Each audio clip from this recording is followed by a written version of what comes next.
A young bride named Sarah stood abandoned at Tombstone Station.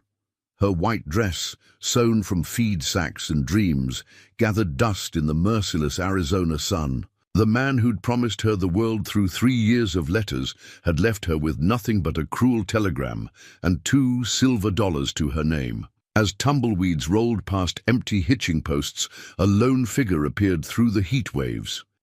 A cowboy, his face weathered by years on the range, his eyes fixed on the woman who had lost everything. What this mysterious stranger would do next would become a legend told around campfires for generations to come.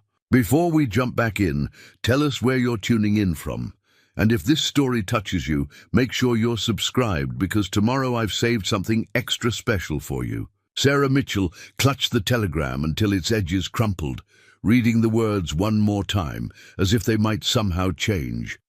The paper was cheap, the message brutal in its simplicity. Her fingers traced over the wrinkles in her carefully sewn wedding dress. 3 months of evening work by lamplight, transforming feed sacks into something that could pass for bridal finery. Now it seemed as foolish as her dreams. The station master's wife had been watching her for the past hour, from behind the ticket counter, sympathy and judgment warring in her expression. Sarah straightened her spine, refusing to cry where others could see. She'd learned that lesson early in the Boston textile mill. Tears were a luxury working girls couldn't afford. She reached into her carpet bag, past the small bundle of letters tied with faded blue ribbon, and pulled out her mother's worn Bible. Inside, pressed between the pages of Psalms, lay the last photograph ever taken of her family. Her father, strong and proud in his Union Army uniform, stood behind her mother's chair. Sarah, barely 12 then, stood beside them, her hand resting on her mother's shoulder. Within a year, influenza would claim them both, leaving her alone in a world that had little mercy for orphan girls. The memories of those years in the mill flooded back. The endless hours bent over sewing machines, the foreman's constant shouts, the choking dust that filled her lungs. But she'd survived, hadn't she? Saved every penny, taught herself proper letters by copying from discarded newspapers, dreamed of something better than the tenements and factory walls. Then Robert's first letter had arrived at the boarding house. Such beautiful penmanship, such gentle words about his ranch in Arizona territory, his dreams of building something lasting. For 3 years, they'd exchanged letters, sharing hopes and plans. He'd even sent her $2 for a photograph, though he never sent one in return. "Too few photographers in these parts," he'd explained. Sarah touched the coins in her pocket. His last gift, along with the train ticket that had carried her away from everything familiar. $2.50 stood between her and destitution. The irony wasn't lost on her. The same amount he'd sent for her photograph would now have to keep her alive. The station master's grandfather clock struck 3, its chimes echoing through the near-empty building. Sarah gathered her meager belongings, knowing she couldn't linger much longer without drawing more unwanted attention. Through the dust-streaked windows, tombstones sprawled before her, a collection of wooden buildings and canvas tents with mountains rising like giants in the distance. She'd read about the West in dime novels snuck between factory shifts. Tales of adventure and opportunity, of wide-open spaces where a person could reinvent themselves. None of those stories had mentioned the crushing heat, the ever-present dust, or the hollow feeling of standing alone in a strange land with nothing but betrayed trust and a foolish white dress. A gust of wind rattled the station windows, carrying with it the sound of approaching horses. Sarah turned, half expecting, hoping despite herself, to see Robert riding up with some explanation for his cruel telegram. Instead, her eyes met those of the weathered cowboy who'd been watching from the platform's far end. He took a step forward, and Sarah felt the weight of her circumstances pressed down like a physical thing. She had no money for a return ticket, no family to wire for help, and night was approaching in a town where a woman alone faced dangers she'd rather not contemplate. Her fingers traced the rough edge of the telegram one last time before she let the wind take it, watching as her last, linked to Robert's false promises, danced away across the sun-baked earth. The cowboy was still watching, his black Stetson pulled low against the setting sun. Sarah squared her shoulders, determined that whatever came next, she would face it with the same quiet dignity that had carried her through all the hard years before. She was, after all, her father's daughter, and Jonathan Mitchell hadn't raised a girl who would break, even when the whole world seemed determined to break her. The cowboy's boots made solid contact with each wooden plank as he crossed the platform, his spurs singing a quiet song of iron and earth. He moved with the easy grace of a man who spent more time in the saddle than on his feet, keeping a respectful distance as he approached. "Ma'am," he said, removing his hat to reveal sun-bleached hair, peppered with grey at the temples. "James McKinnon. I own the Fallen Star Ranch, about 20 miles north." His voice was deep but gentle, like distant thunder without the threat of storm. Sarah nodded stiffly, her hands clasped tight around her carpet-bag. "Sarah Mitchell," she replied, years of proper Boston manners winning out over her wariness. "Miss Mitchell," he acknowledged, then gestured toward the station's small cafe. "Might I buy you a cup of coffee? You look like you could use something warm." She hesitated, studying him. His clothes were trail-worn, but well-maintained.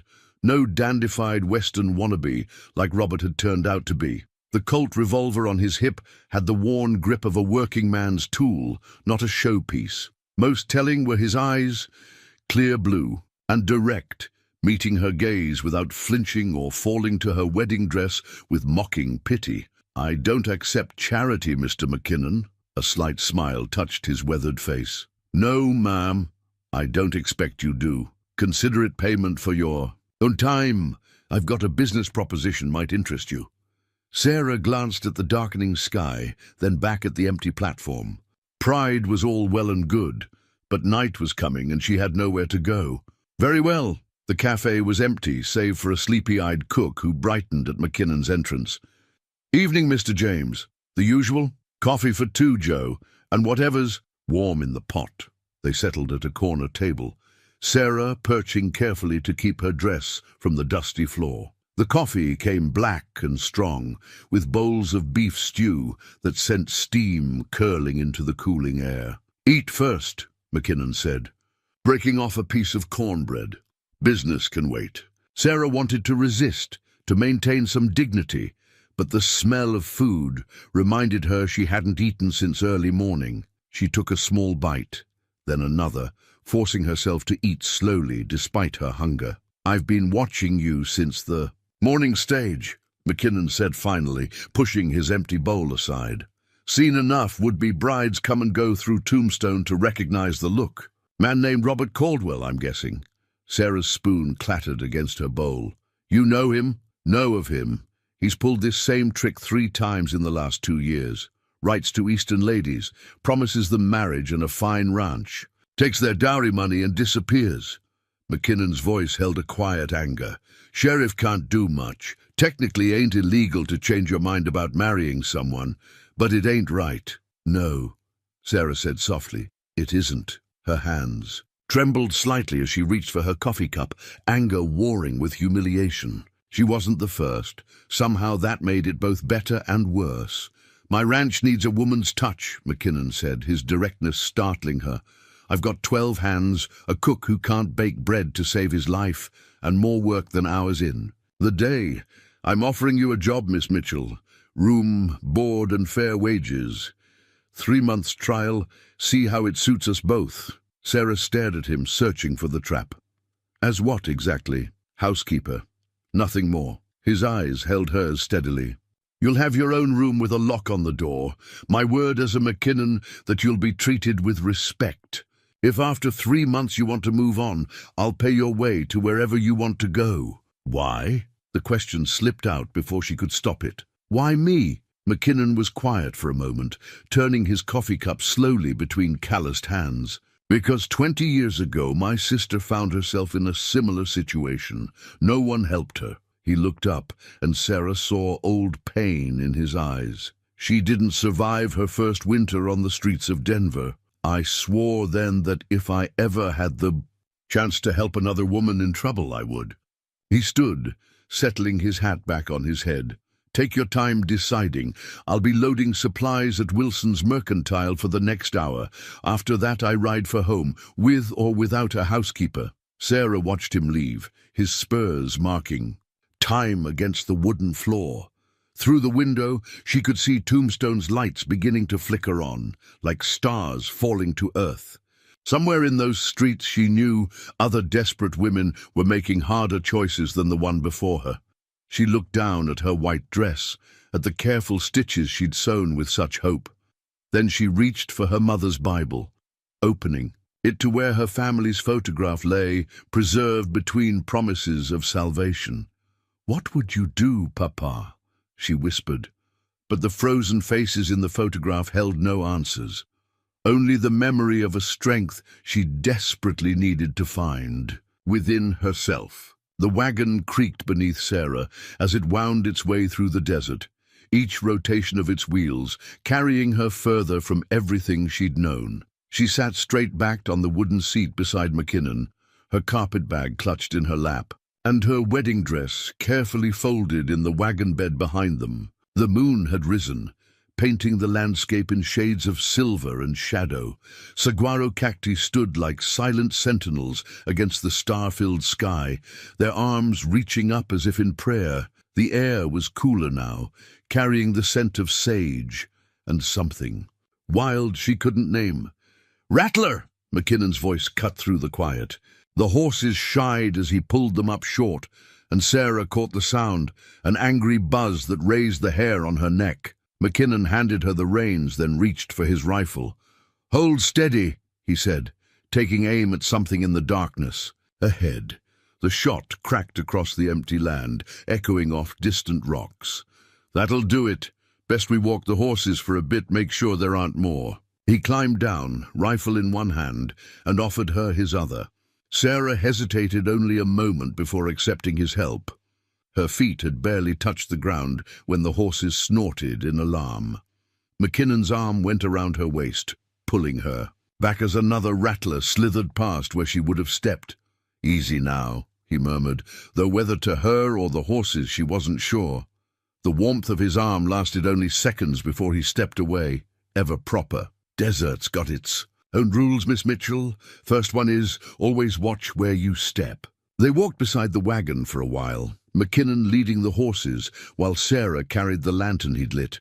Her city boots were not made for the rough ground, but she refused to complain. The silence between them was comfortable, broken only by the soft clink of harness and the whisper of wind through brush. "Tell me about the ranch," she said finally, more to distract herself from her aching feet than anything else. "Started with 40 acres and 6 cattle, he replied, pride warming his voice. "Now it's 3,000 acres, 200 head of cattle, and some of the finest quarter horses in the territory. Built every fence post myself, along with the main house and barn, all alone. Had help, good men, most of them ex-soldiers like myself. After the war, some of us couldn't settle back into city life. Too many ghosts." He glanced at her. "The West offers a fresh start if you're willing to work for it." Sarah thought of the textile mill, of the endless rhythm of machines and the overseer's constant scrutiny. "I'm not afraid of work, Mr. McKinnon." "James," he said quietly, "out here, formality don't survive long against practical needs. You'll be James, and I'll be Sarah, else the hands'll never relax around you." A coyote's cry echoed across the desert, answered by others in the distance. Sarah suppressed a shiver, not entirely from fear. There was something thrilling about this wild land, so different from Boston's cramped streets and strict social rules. "We're almost home," James said, pointing to a faint glow on the horizon. "Ranch hands keep a light burning in the barn, sort of a beacon for nights like this." As they drew closer, shapes emerged from the darkness. A sturdy 2-story house built of rough-hewn logs, a large barn with straight, proud lines, and various outbuildings scattered in between. A dog's bark carried across the night, followed by the sound of boots on wooden planks. "Mr. James?" a voice called out. "That you?" "It's me, Pete. Brought our new housekeeper. Get the horses settled, Wood." "You?" Sarah watched as a lanky young man materialized from the shadows, touching his hat respectfully in her direction before taking the horse's reins. More figures moved in the darkness, ranch hands curious about the new arrival, but maintaining a polite distance. James lifted her carpet bag from the wagon, then held out his hand to help her down. As her feet touched the packed earth of the ranch yard, Sarah felt something shift inside her. This wasn't how she'd imagined beginning her new life in the West, but standing there under the infinite blanket of stars, she felt a curious sense of rightness. "Welcome to Fallen Star Ranch," James said softly, and for the first time since. Reading Robert's telegram, Sarah felt the knot in her chest begin to loosen. Whatever tomorrow might bring, for tonight she had solid ground beneath her feet and a roof over her head. Sometimes she was learning. That was enough of a beginning. Dawn came early to Fallen Star Ranch, painting the sky in strokes of pink and gold. Sarah woke to the unfamiliar sounds of ranch life, roosters crowing, horses nickering, and the low murmur of men's voices as the hands began their day. Her room, small but clean, faced east, and sunlight streamed through the simple calico curtains. On the rough-hewn dresser lay her one luxury, her mother's old cookbook, its pages stained and dog-eared from years of use. She'd hesitated to bring it, nearly sold it in Boston when money was tight, but now she was grateful for its familiar weight in her hands. The kitchen proved to be a challenge. Years of bachelor living had left their mark. Mismatched pots hung haphazardly, the stovetop was caked with grease, and the pantry was a jumble of half-empty flour sacks and mysterious dried goods. "Morning, miss." A gruff voice startled her. An older man with a drooping moustache stood in the doorway, wearing a flour-dusted apron. "Cookie's my name. Been feeding these boys for nigh on 5 years. "Sarah Mitchell," she replied, noting his defensive stance. "Mr. McKinnon hired me as housekeeper." Cookie's eyes narrowed. "Don't need no help in my kitchen." Sarah opened her mother's cookbook, letting it fall naturally to a well-worn page. "Can you make buttermilk biscuits?" "Bread's bread," he muttered, but his eyes strayed to the recipe. "My mother won blue ribbons at the county fair with these," Sarah said softly. "Would you like to learn?" A long moment passed before Cookie's weathered face cracked into a reluctant smile.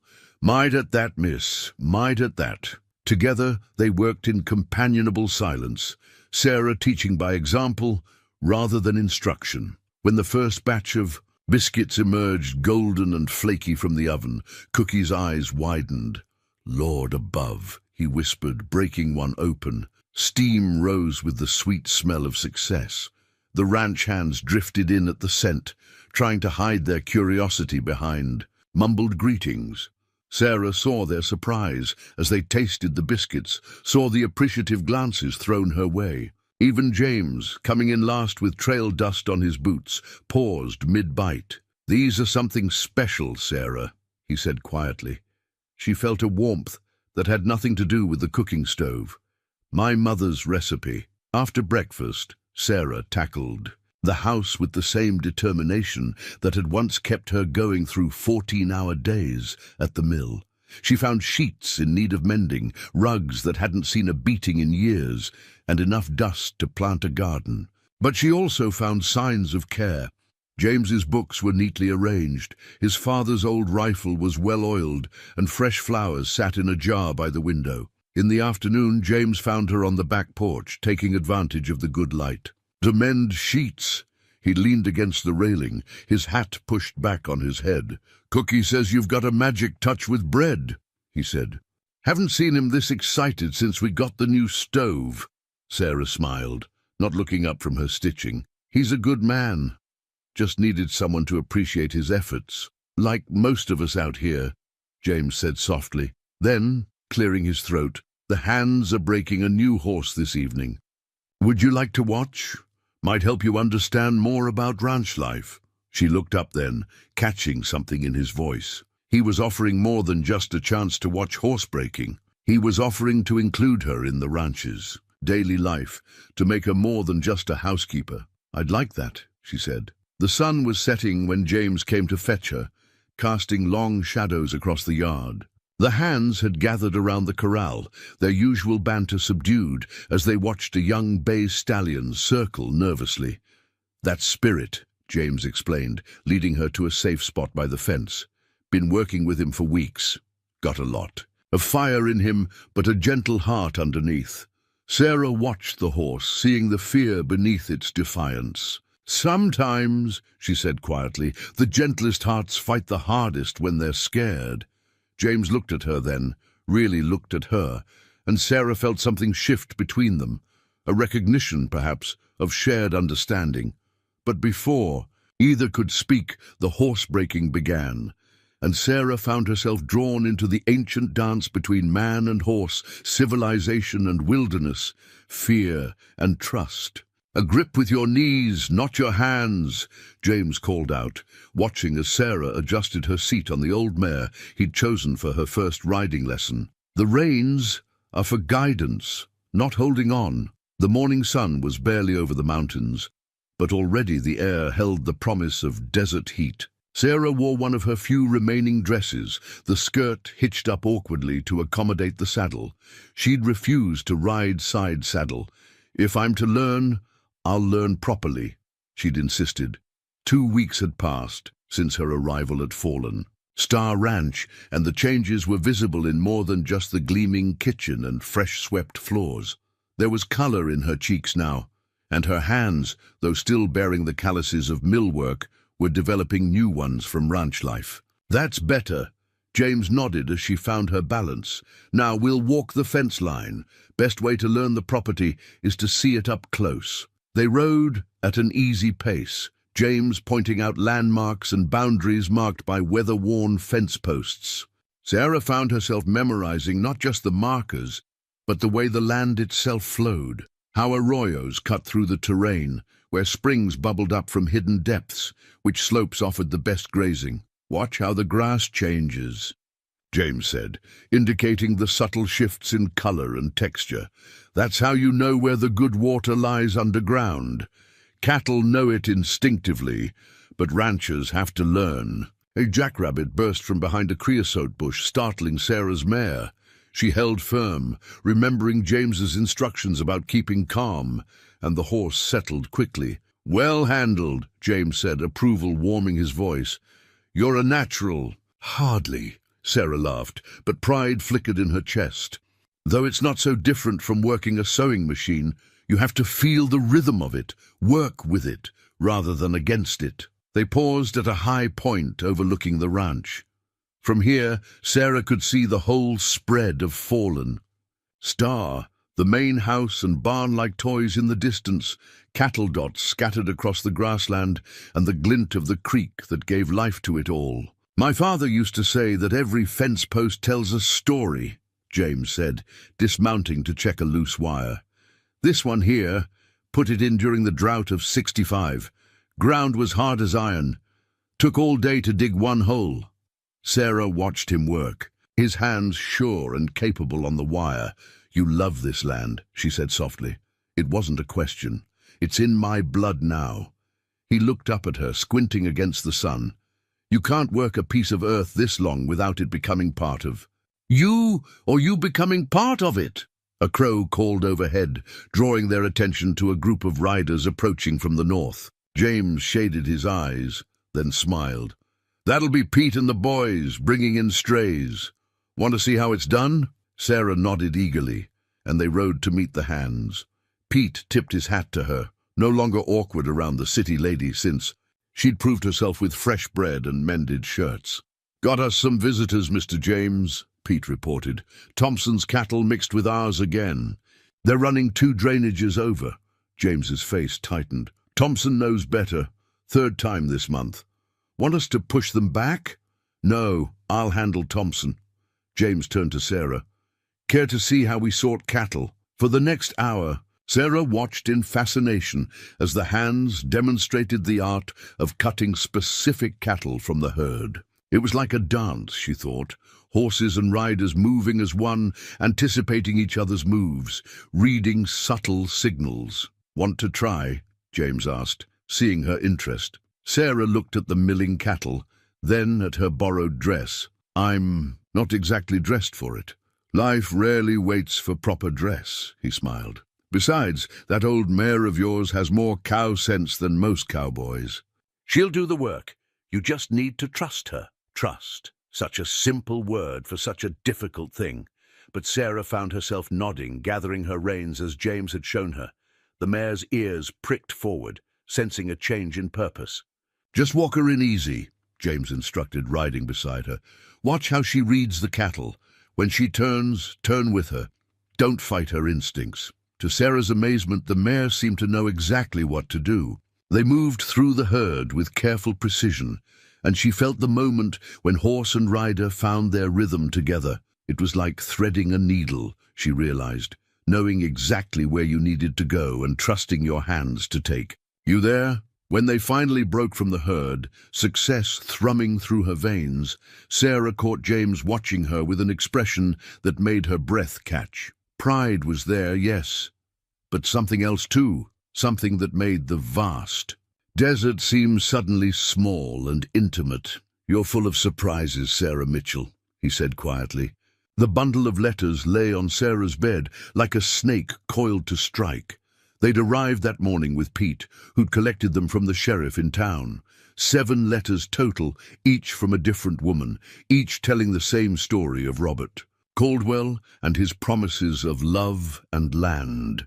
Sarah's hands trembled as she untied the faded ribbon holding them together. The first was dated 2 years ago, written in a neat schoolteacher's hand from Ohio. The second came from a seamstress in Pennsylvania. One by one she read their stories. Tales of lengthy correspondences, money sent west for ranch improvements, train tickets that led to empty stations or cruel telegrams. A knock at her door startled her. "Sarah?" James's voice was gentle. "Sheriff sent word about the letters. Thought you might want company while reading them." She wiped her eyes, surprised to find tears there. "Come in." James entered, carrying a pot of coffee and 2 cups.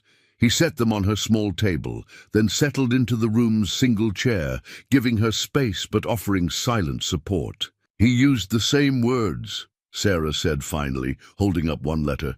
"The exact same phrases about building something lasting together. I thought they were just for me." "Men like Caldwell have a pattern," James replied, his voice tight with controlled anger. "They prey on decent women's dreams, turn hope into a weapon."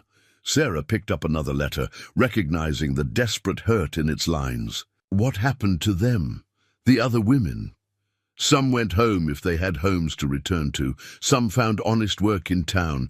A few... He trailed off, and Sarah thought of his sister in Denver. "I was lucky," she said softly. "You found me first." James poured coffee, buying time before responding. "Way I see it, luck had little to do with it. You're still standing because you're strong, Sarah. Stronger than Caldwell knew." She looked down at Robert's letters, her own carefully preserved pack of lies. Without a word, she stood and walked to the fireplace. One by one, she fed the letters to the flames, watching as his false promises turned to ash.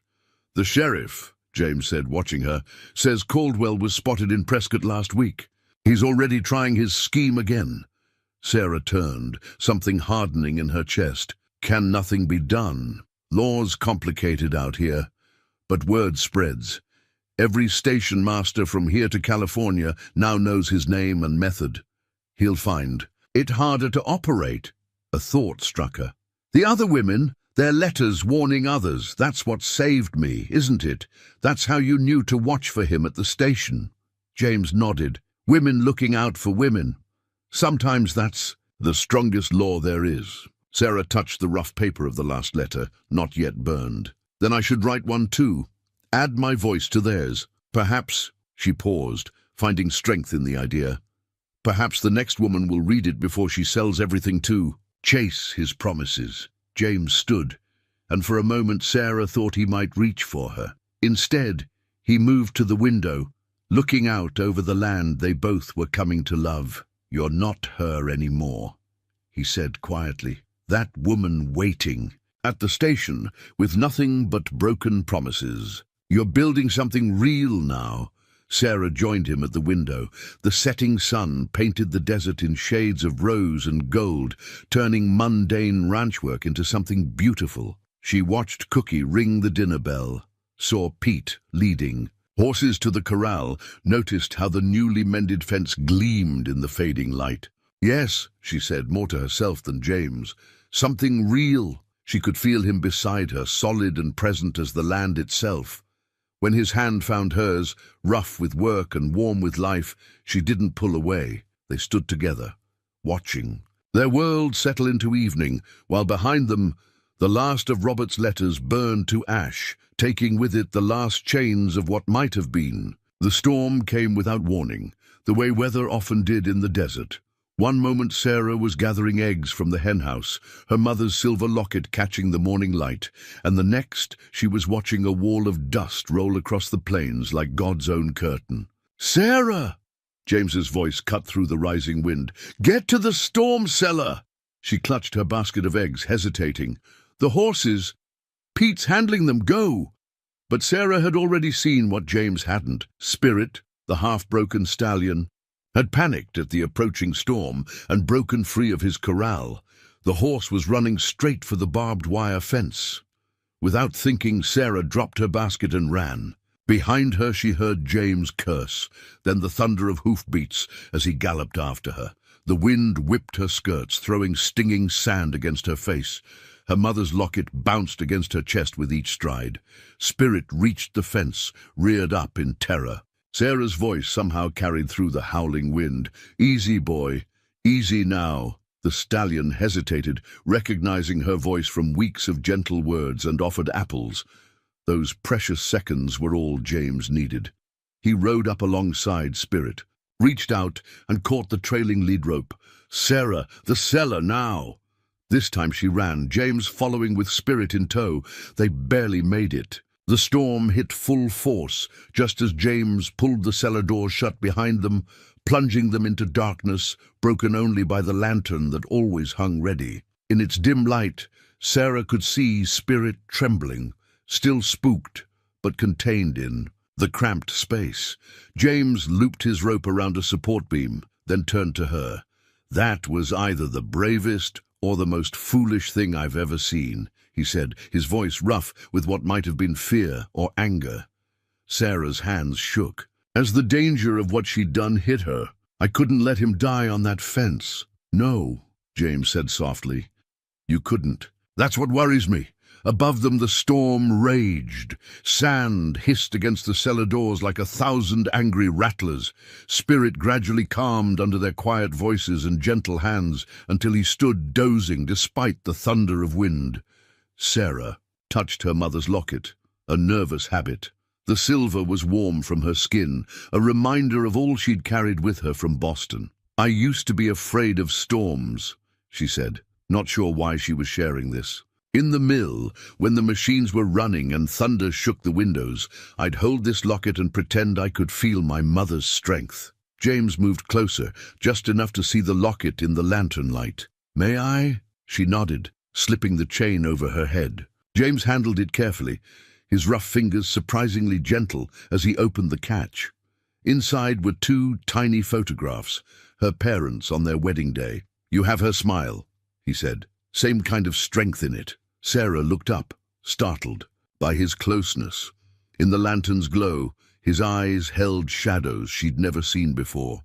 "I've watched you these past weeks," he said quietly. "Seen how you face each challenge head-on, how you've made this place better just by being in it. You remind me of this land, beautiful but strong enough to weather any storm." Her heart thundered louder than the wind above. "James, No, it's too soon," he continued. "You came here for safety, not—" He stopped, struggling with words that seemed to catch in his throat. Sarah reached for the locket, her fingers brushing his. Neither pulled away. "When I first arrived," she said carefully, "I thought I was broken, that Robert had taken something from me I couldn't get back. And now?" Now I know he didn't take anything. He just showed me what I already had inside. Strength, courage." She paused, her voice softening. "The ability to trust again, when trust is earned." James's hand closed over hers, warm and calloused and real. They stood that way as the storm raged overhead, the lantern casting their shadows large against the cellar walls. Between them, Spirit dozed peacefully, no longer afraid of the thunder. When James finally spoke, his voice was rough with emotion. "Storms pass, Sarah.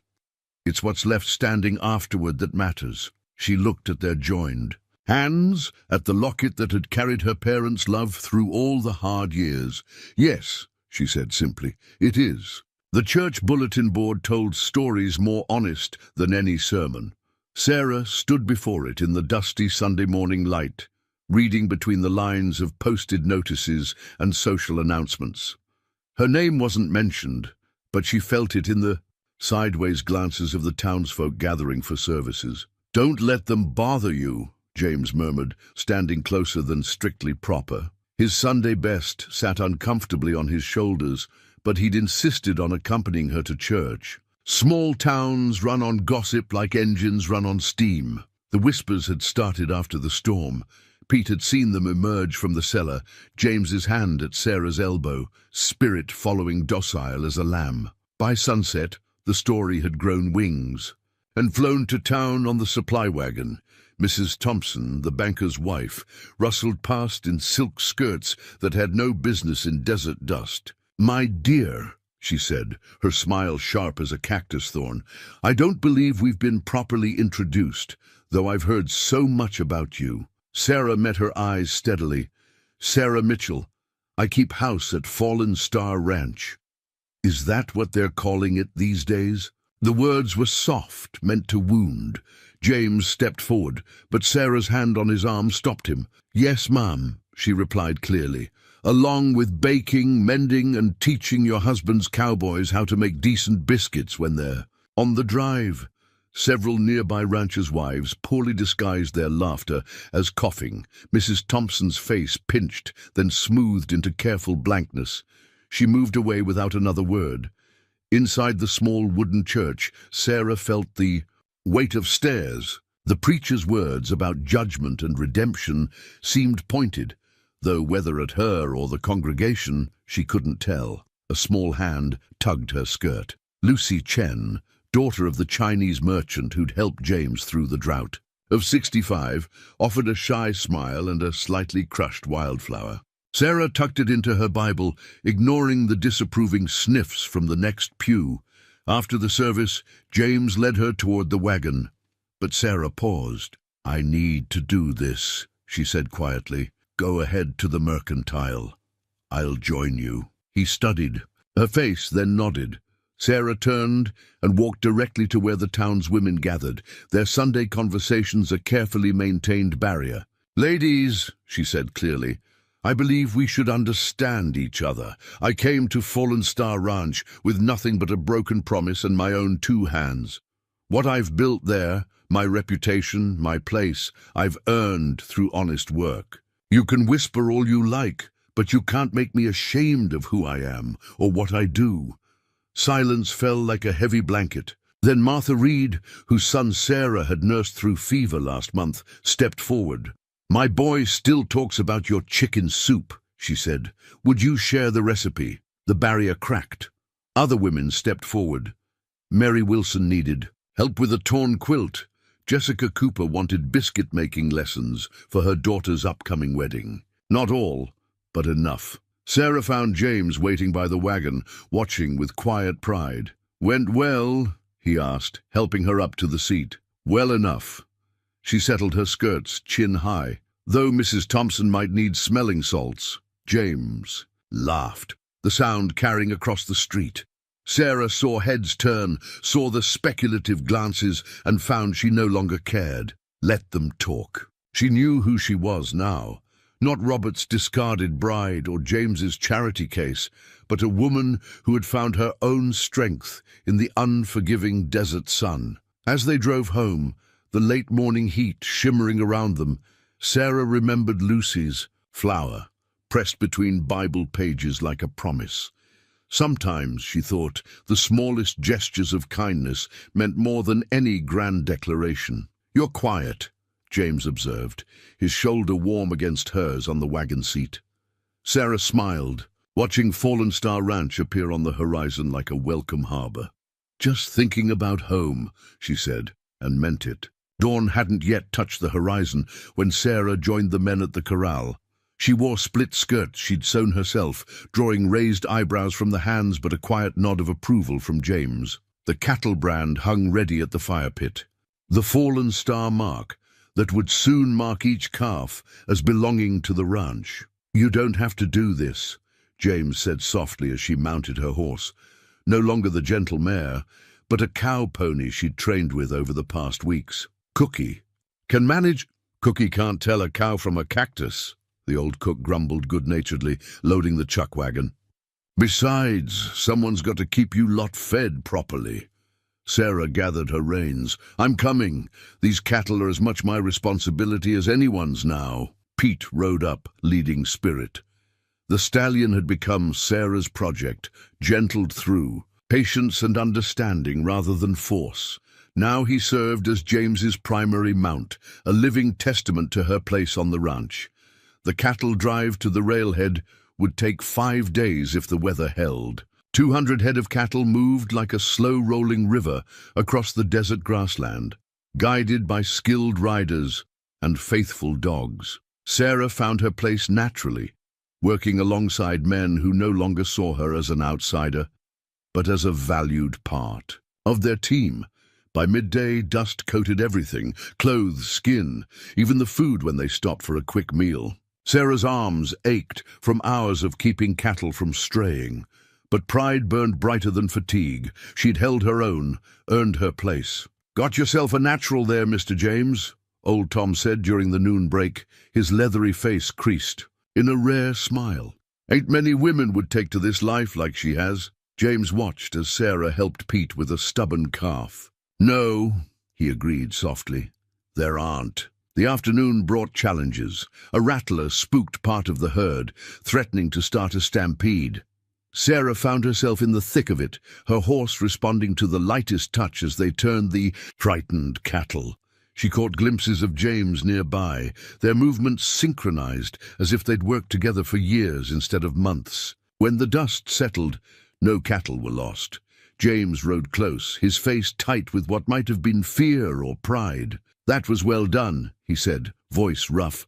"Thought my heart would stop when I saw you ride in." "Had to be done," Sarah replied, but warmth bloomed in her chest at his words. They made camp as the sun set, the chuck wagon becoming the center of their temporary world. Sarah worked alongside Cookie, turning trail provisions into something that reminded the men of home. The brand she'd watched heat that morning had marked dozens of calves, each one adding to the ranch's future. After supper, when the night wrapped around them like a blanket and the cattle settled under starlight, Sarah sat by the fire writing in her journal. She'd started it the day she arrived at Fallen Star, tracking her transformation from city seamstress to rancher. James settled beside her, offering coffee. "Penny for your thoughts?" "Just remembering the girl who stepped off that train," she said, accepting the cup. "Seems like a lifetime ago." "Having regrets?" Sarah looked up at the vast, star-scattered sky, then around at the sleeping cattle, the cowboys on night watch, the comfortable routine they'd built. "No," she said truthfully. "No regrets." They sat in comfortable silence until Pete rode up for his coffee. "Begging pardon, Mr. James, but we've got Thompson cattle mixing with ours again. At least 30 head from the look of it." James's jaw tightened. "Third time this month. This isn't accident anymore. Want us to cut them out now?" "No." James stood, his decision made. "First light, Sarah, you'll help lead the cut. You've got the best eye for our marks." It was more than a practical choice. It was a declaration of trust.